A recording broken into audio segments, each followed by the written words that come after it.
পূর্ণেন্দু পৌত্রী রচিত কথোপকথন অবলম্বনে মঞ্চস্থ হল শ্রুতি নাটক কথা মোহনা। সুরপঞ্চম নিবেদিত এই অনুষ্ঠানে উৎসাহী সংস্কৃতি প্রেমী মানুষ উপভোগ করলেন মনোজ্ঞ সাংস্কৃতিক অনুষ্ঠান।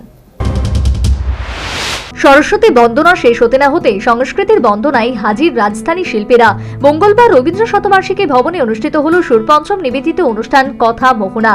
পূর্ণেন্দু পৌত্রী রচিত কথোপকথন অবলম্বনে মঞ্চস্থ হল শ্রুতি নাটক তথা মোহনা। শুভ্রা ধর এবং সুব্রত চক্রবর্তীর উপস্থাপনায় ছিল শ্রুতি নাটক।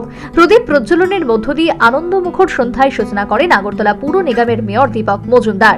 অনুষ্ঠানে ভাষণ রাখতে গিয়ে তিনি বলেন, এরকম অনুষ্ঠান প্রতি সময়ে প্রত্যেক শিল্পী এবং সংস্কৃতি প্রেমীদের নতুন প্রেরণা যোগাতে সাহায্য করবে। পাশাপাশি তিনি সুব্রত চক্রবর্তী এই শিল্প নৈপুণ্য এবং সংস্কৃতি চর্চাকে অভিনন্দন জানান। ব্যক্তিত্ব যিনি এই রাজ্যের সাংস্কৃতিক অনেকটা এগিয়ে নিয়ে গেছেন বিভিন্ন কাজের মাধ্যমে।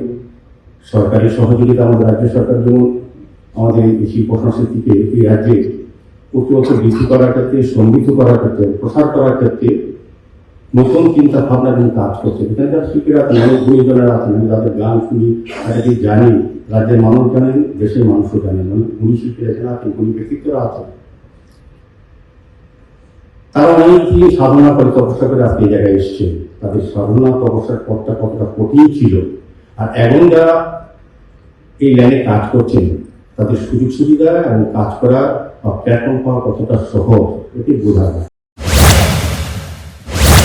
অনুষ্ঠানকে ঘিরে রাজধানীর বিভিন্ন সাংস্কৃতিক ব্যক্তিত্বদের উপস্থিতি যেমন লক্ষ্য করা যায়, ঠিক তেমনি প্রত্যেকের উপস্থিতিতে প্রাণবন্ত হয়ে ওঠে নতুন বছরের শুরুতে ভিন্ন ধর্মী এই আলোকময় অনুষ্ঠান। Bureau report, news vanguard.